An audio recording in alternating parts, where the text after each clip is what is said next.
Welcome to Totally Naked Movie Reviews, where we review today's top movies, stripping them down to their bare essentials and exposing any faults they may have. Tonight we look at Solo, a Star Wars story. So this is a movie that people have been talking about and wanting for years, a Han Solo Star Wars movie where we see his backstory and a lot of questions get answered, like how did he meet Chewbacca and Lando? How did he get the Millennium Falcon and his blaster? What is the Kessel Run, and why is it that he's bragging about doing it in 12 parsecs when parsecs is a measurement of distance and not speed? In this movie, it delivered on all of that. It showed how he met Chewbacca and Lando, how he got the Millennium Falcon. He showed the Kessel Run, yet still, I was just so bored by this movie. It wasn't that interesting. So plot synopsis, like I said, this is Han Solo's backstory. We see he grows up on some backwater planet working as, like this hired thief.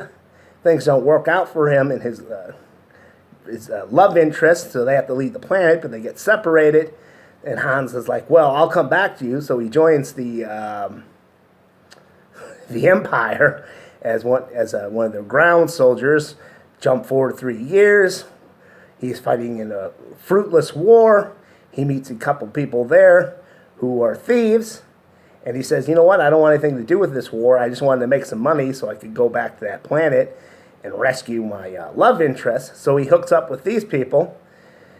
Along the way, he meets Chewbacca in a pit. I won't spoil too much for you if you still want to see it. But anyway, like I said, he goes with those thieves to help them steal some fuel off this train. That goes awry. The fuel gets destroyed. So then him and the criminal that set this up, they go to the crime syndicate, explain what happened, and say, well, we'll just steal some fuel from somewhere else, and then we'll meet you on this other planet. And, this is kind of how the movie is. It's a heist movie with 2 or 3 different heists involved. And it wasn't that interesting of a heist film. A lot of new characters get introduced into the Star Wars lore, but I didn't find any of them that interesting, and most of them aren't sticking around. Spoiler alert. Yeah. Like I said, I don't know what it was. I was just bored. As far as the guy playing Han Solo, I didn't think he did that good of a job. I just was not convinced that this is a younger Han Solo. It's like, I get he didn't want to do a complete impression of Harrison Ford playing Han Solo, but he didn't add anything to it, and it didn't seem like he was playing the same character either. I wouldn't say the same for the guy playing Lando Calrissian. I was convinced that he was Lando. At the same time, he kind of did his own sort of thing, with Lando's charm. I don't know what else I can say. I just didn't find it that interesting with Star Wars film. It felt kind of functionary. Like they're putting out all these Star Wars films, like, hey, here's the one where we show you what Han Solo was doing before the Star Wars Episode 4, New Hope, and it felt kind of functionary. Which is how I felt about the first Captain America movie when it came out.